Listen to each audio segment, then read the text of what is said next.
Plus de musique. Explosion de décibels. Roxy Radio, 89 Roxy Radio. Le journal.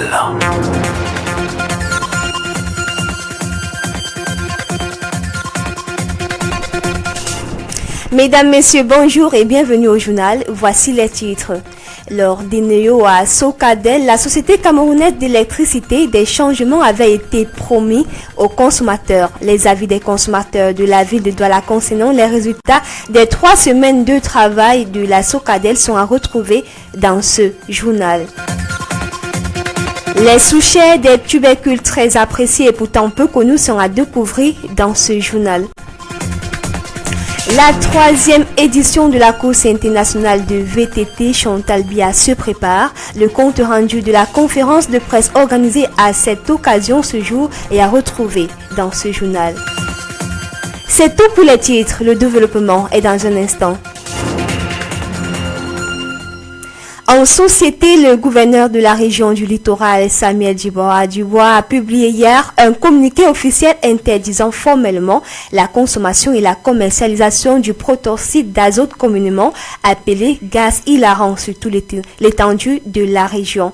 Le document signé par l'administrateur civil principal hors échelle et portant la référence numéro 0165-CR-CAB-S comme vise particulièrement les boîtes de nuit, snack bars et autres espaces récréatifs de la circonscription où cette substance psychotrope et hallucinogène est de plus en plus consommée à des fins de divertissement. Le gouverneur parle de recrudescence du phénomène, un signal d'alarme qui trahit une pratique qui s'est visiblement banalisée dans les milieux festifs de Douala, notamment chez les jeunes. La mesure est sans appel. Tout contrevenant s'expose à la rigueur de la loi et tout établissement récalcitrant risque la fermeture pure et simple. Le communiqué adressé à tous les préfets, sous-préfets, médias et services d'archives a été diffusé avec la mention à diffuser plusieurs fois. Signe de l'urgence que les autorités attachent à ce message.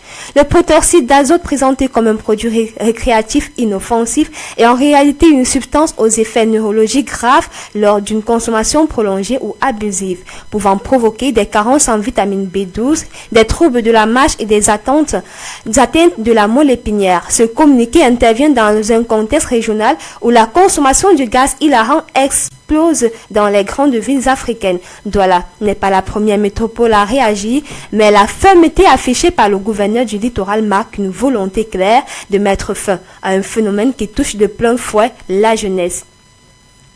Toujours en société, le ministre de l'Eau et de l'Énergie Gaston Elondou Essomba a reçu ce lundi 25 mai 2026 une délégation de Mainstream Energy Solutions. Au menu des discussions, le projet hydroélectrique de Dassin Aoussa en aval du barrage de l'Ardo et les perspectives de coopération énergétique entre le Cameroun et le Nigeria. Une visite du site est prévue prochainement. Ce projet pourrait non seulement renforcer la production électrique nationale, mais aussi consolider les liens énergétiques entre le Cameroun et son voisin nigérien, dans un contexte où la Socadel hérite d'un réseau sous pression et d'une demande croissante. Depuis le passage d'Eneyo à Socadel, la société camerounaise d'électricité, le 4 mai dernier, les Camerounais attendent toujours des changements concrets. À Douala, 3e, le constat reste mitigé. Les habitudes ne changent pas et les coupures d'électricité continuent de rythmer le quotidien, au grand regret de la population. Reportage Salomé Ngombo. Semaine après la transformation des NIO en Socadel, on n'observe pas grand changement sur le terrain. Mais depuis que Socadel est arrivé, c'est compliqué. Un peu, ils nous coupent maintenant la lumière. La dernière fois, ils ont coupé jusqu'à la lumière 3 jours avant de revenir.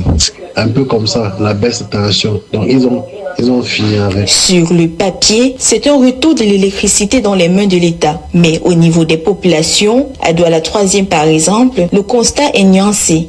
Ça s'empire même depuis en plus, donc il ne vaut aucun changement. Nombreux sont ceux qui se plaignent et craignent que Socadel hérite du même capital de frustration qu'Eneo. Depuis l'arrivée de Socadel, rien n'a changé, rien. Parce que c'est la même chose comme Eneo. Le matin, il y a l'électricité, le soir, il n'y en a pas. Le soir, là où nous sommes là, ça fait une semaine, nous sommes en train de jongler. D'autres qualifient même la situation d'encore plus compliquée. Je dirais que Eneo était mieux, moi me concernant, mon cas en tout cas. Au niveau des populations, rien n'a encore changé dans la fourniture de l'énergie électrique. Beaucoup se demandent s'ils s'en sortiront, mais gardent encore un peu d'espoir. Socadel, qui est déjà pour l'État, n'arrive pas à nous fournir un maximum d'électricité dans cette début. Qu'est-ce qui prouve que à long terme ça sera efficace. Donc rien n'a encore changé pour le moment, mais on espère, on dit qu'avec le temps on apprend et on met beaucoup plus de choses en place. Donc on espère qu'avec le temps, Socadel va nous proposer quelque chose de mieux. Les 100 premiers jours de Socadel à compter du 4 mai dernier sont devenus un test de crédibilité pour de nombreux Camerounais. Si les coupures persistent, l'espoir va vite se transformer en déception, nous disent-ils. Au marché de Niala-Château, dans le 3e arrondissement de Douala, la pastèque fait partie des petits commerces qui tournent toute l'année, même hors saison. Elle s'aligne au bord des rails, vendue en tête ou en tranche selon les moyens du client. Notre reporter Nancy Pep a fait un tour au marché pour toucher de plus près la réalité de cette activité. Chez Niala-Château, non loin des rails, dans le 3e arrondissement de Douala, la pastèque occupe toujours une place à part. Même hors saison, on en trouve, mais les arrivages sont moins nombreux et elles viennent de plus loin. Marché Sanaga, bonsoir. Siloni commercialise ce fruit depuis plusieurs années aujourd'hui et pour obtenir une tête de pastèque chez elle, il faut débourser en moyenne 400 francs CFA. Il y a des calibres de 400, 700, 1000 francs, 1500, 2000. Dans ce marché, deux modes de vente coexistent. Certains vendent les pastèques entières, d'autres la découpent en tranches revendues à partir de 100 francs CFA l'unité. Les revenus journaliers restent irréguliers et dépendent de la vitesse d'écoulement. Il n'y a pas un montant fixe. Il y a le moment qu'on gagne et le moment qu'on paie. Donc ça dépend aussi de la qualité de la marchandise. Comme toute activité de saison, la chaleur reste l'ennemi principal des pastèques. Sans chambre froide, les vendeurs misent sur l'ombre et des méthodes alternatives pour limiter les pertes. C'est pour ça que nous saisons les parasols. Au final, la pastèque suit la loi de l'offre et de la demande. Quand elle abonde, elle reste accessible. Quand elle manque, elle devient un petit luxe pour les consommateurs. Dans les marchés et carrefours de la ville de Douala, un tubercule ne passe pas inaperçu.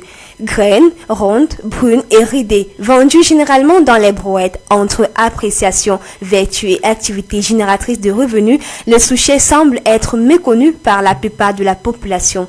Ses origines, ses vertus et son impact économique sont à découvrir dans ce reportage de notre équipe.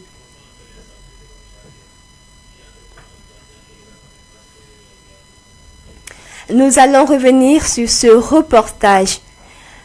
Mauvaise nouvelle pour les voyageurs, Royal Air Maroc suspend ses vols vers Douala et Yaoundé ainsi que vers plusieurs capitales d'Afrique centrale et ce jusqu'au 9 juin 2026. La compagnie invoque la hausse brutale du prix du kérosène liée aux tensions au Moyen-Orient. En un mois, le prix du baril de pétrole a pratiquement doublé. Cette suspension fragilise la connectivité aérienne du Cameroun avec l'Europe et le reste du monde, renchérit le coût des billets sur les liaisons alternatives et interroge la dépendance du transport aérien africain aux turbulences géopolitiques mondiales. En politique, en diplomatie, l'ambassadeur du Cameroun en France, André Manius Ekoumou, a reçu Madame Nelly Banaken-Elek, commissaire de la CEA, chargée du genre et du développement humain. De passage à Paris, la responsable camerounaise a rendu une visite de courtoisie à l'ambassade. Nommée le 24 janvier 2026 lors du sommet extraordinaire des chefs d'État de la CEEAC, elle couvre un large portefeuille allant du genre à la santé, en passant par l'éducation, la culture et le sport, dans l'optique du rayonnement diplomatique camerounais au sein des institutions régionales africaines. La présence d'une Camerounaise à ce poste stratégique de la CEEAC renforce le poids de Yaoundé dans les décisions qui façonnent l'avenir de l'Afrique centrale. Dans les marchés et carrefours de la ville de Douala, un tubercule ne passe pas inaperçues. Graines, rondes, brunes et ridées. Vendues généralement dans les brouettes entre appréciation, vertu et activité génératrice de revenus, le souchet semble être méconnu par la plupart de la population. Ses origines, ses vertus et son impact économique sont à découvrir dans ce reportage de notre équipe. Brunes, rondes et surtout très ridées se retrouvent toujours dans des brouettes. Ce qui surprend d'abord, c'est leur silence. Personne ne les présente vraiment. Personne ne leur donne un nom fixe. Chacun les appelle à sa manière. Un nom différent à chaque arrondissement, mais un seul produit et une seule valeur. Un nom comme ça. Les sucets avec les palmiers et les arachides du Nord aussi. Ces petites graines ont une histoire. Elles sont produites dans les terres du Grand Nord du Cameroun et parcourent des centaines de kilomètres pour rejoindre les carrefours et les marchés de la ville de Douala. Un voyage long et discret, porté par des mains qui récoltent, qui sèchent avant d'acheminer leurs marchandises jusque dans nos quartiers. Mais attention, ces graines ne se mangent pas telles quelles. Une fois arrivées ici, elles ont besoin de retrouver leur souffle. 24 heures à 48 heures de trempage dans l'eau, c'est leur condition. Et c'est là que la transformation s'opère. La graine dure gonfle, s'adoucit, redevient tendre, sucrée, naturellement sucrée, prête à être consommée sans sucre ajouté, sans artifice. J'ai avec, qui fait le lait aussi avec. Beaucoup s'arrêtent là. Ils goûtent, ils aiment, ils repartent. Mais derrière cette petite graine se cache énormément de bienfaits que la plupart de ceux qui les consomment ne connaissent pas encore vraiment. Comme le décrit ce vendeur Mohamed, rencontré au marché de Niala-Château. Ça soit les typhoïdes estomac, ça donne les spermes. Des fibres, protéines, magnésium, fer, vitamines C et E, des bonnes graisses naturelles, des oméga 3 et 9, un indice glycémique bas, idéal pour les diabétiques, pas de gluten. Tout cela se retrouve dans ces graines. Dans plusieurs communautés africaines, le souchet est également apprécié depuis longtemps pour l'énergie et la vitalité qu'on lui attribue au quotidien. Des priorités qui contribuent aujourd'hui d'intéresser certains spécialistes de l'alimentation. Ce que beaucoup consomment juste parce que c'est bon, parce que c'est sucré, parce que ça se mange facilement entre deux courses, cache en réalité un aliment d'une richesse que l'on ne soupçonne pas. Et le souchet ne se limite pas seulement à ces graines vendues dans les bourrettes. Il peut être consommé de plusieurs manières. Certains le mangent simplement après trempage, d'autres le transforment en farine pour la pâtisserie, en bouillie ou encore boisson naturelle appréciée pour son goût sucré et rafraîchissant. Et ces petites graines nourrissent aussi au sens propre. Derrière chaque bourrette, il y a une famille, une activité, un revenu. Tu prends les sacs, comme à 90 000, tu vas vendre même 135 000 les sacs de ça. Une semaine. Alors, la prochaine fois que vous passerez devant cette bourrette, devant ces petites graines jaunes, brunes, rondes et ridées qui vous regardent sans faire de bruit, ne pressez pas le pas. Arrêtez-vous. Il y a 1000 francs, 500, 100 francs. Tendez vos 100 francs, prenez un bol et laissez-vous surprendre par ce tubercule sucré, naturel et nourrissant. Le souchet peu connu et pourtant très bon. Depuis la mise en œuvre du blocage progressif des téléphones non dédouanés au Cameroun, la mesure suscite de nombreuses réactions dans l'opinion. Entre incompréhension, inquiétude et appel à plus d'explications, le sujet continue d'alimenter les débats autour de ses conséquences sur les usagers.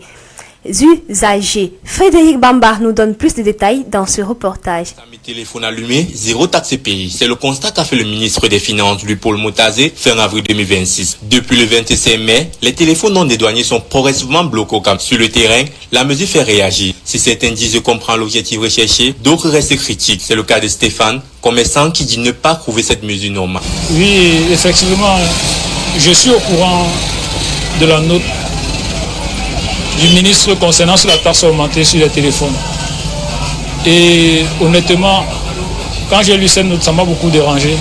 Tout simplement parce que le citoyen camerounais vit déjà assez difficile, si je peux le dire ainsi, à cause du coût de la vie, qui devient de plus en plus compliqué pour nous autres. Et venir encore augmenter une taxe sur le téléphone, pour moi, je pense que c'est anormal.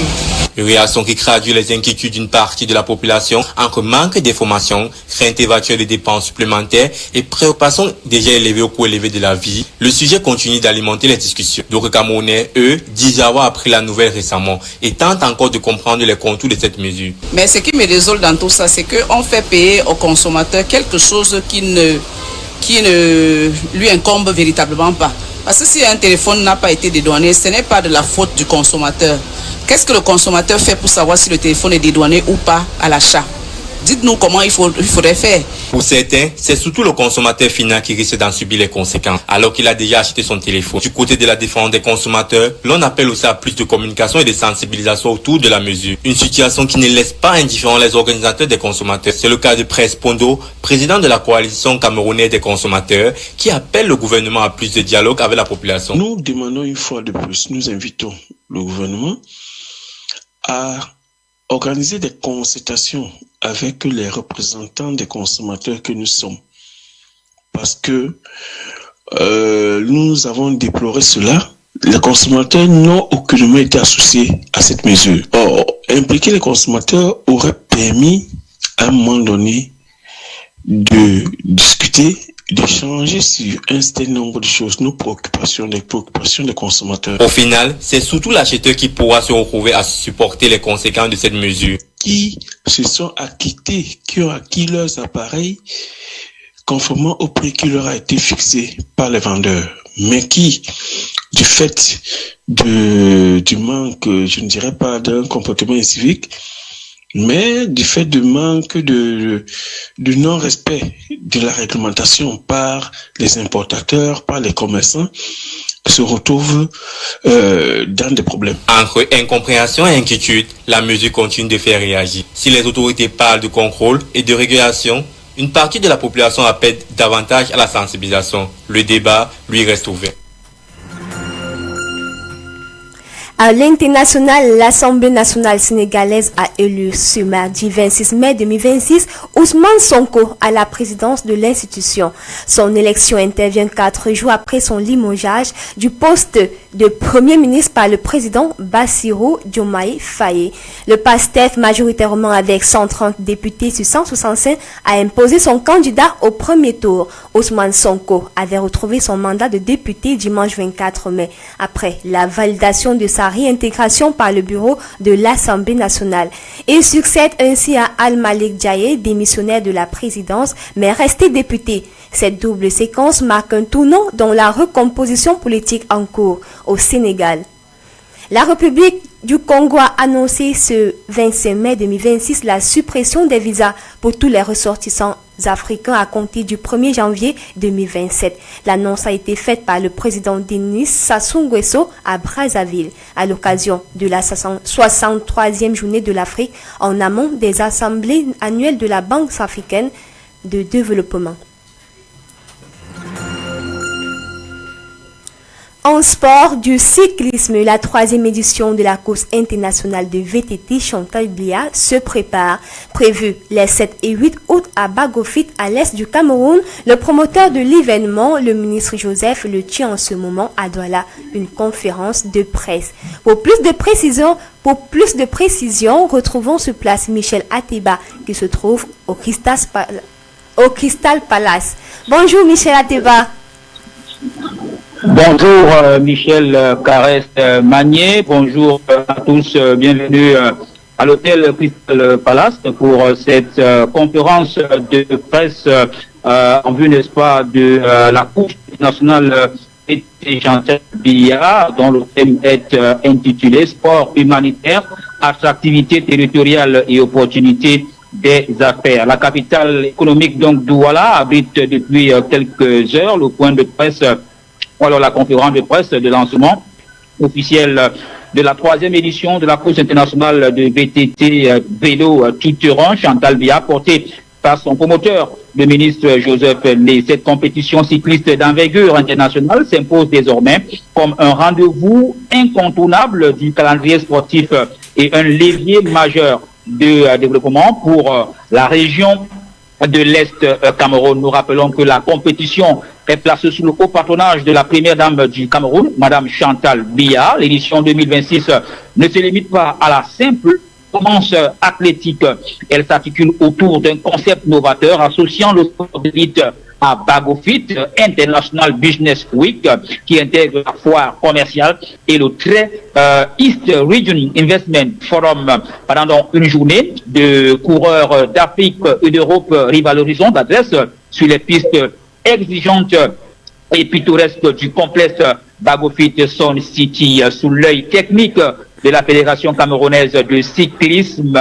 Au-delà donc du chronomètre, l'événement servira de vitrine internationale pour exposer le potentiel économique, touristique et culturel de la région de l'Est Cameroun. Au moment où nous vous parlons, Michel Carès-Magné, nous rappelons que le ministre Joseph Lé est bel et bien dans cette salle, y compris le ministre Jean de Dieu Momo, le gouverneur de la région du littoral Samuel Dieudonné Ibaha Diboua, ainsi que le directeur général du port autonome de Douala et bien d'autres partenaires stratégiques de cette compétition. Nous rappelons donc que le partenariat avec la Fédération camerounaise de cyclisme fait en sorte à ce que le président de cette fédération, honoré Yossi, est aussi présent ici dans cette salle où la conférence de presse se poursuit. Depuis le Crystal Palace de Douala, ici Michel Atiba pour 12 heures.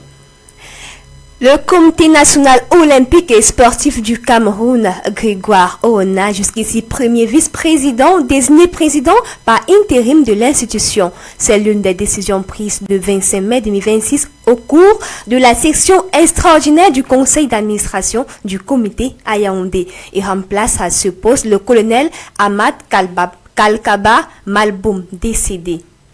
Toujours en sport, Elulouan, le président de Victoria United, résilie les contrats de certains joueurs professionnels du groupe. Il s'agit de Akbor Meldin Achou, Brian Chana Nana, Gilles-Franc Sterling Peto, Jason Brian Mwele, Gal Osogo Eyon et Lorient Guefa Ngwede. Ces joueurs sont condamnés conformément aux dispositions de l'article 53 du code disciplinaire de la Fédération camerounaise du football qui dispose que toute personne qui influence ou manipule illégalement, directement ou indirectement par exécution ou omission d'un acte, le déroulement, le résultat ou tout autre aspect du match et ou d'une compétition ou qui conspire ou tente de le faire par quelque moyen que ce soit est sanctionné d'une interdiction d'au moins 5 ans d'exercer toute activité relative au football ainsi que d'une amende d'au moins 5 millions de francs CFA. Ces joueurs sont en un mot accusés d'avoir levé le pied contre Aigle de la Ménois en championnat.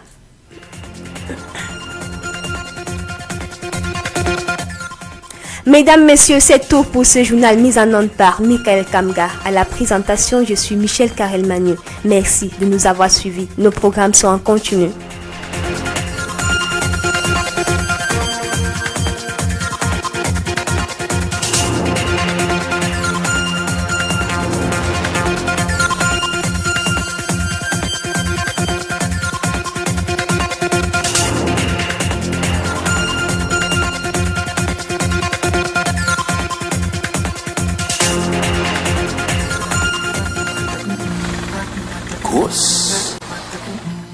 Give me the mic, yo. Caesar.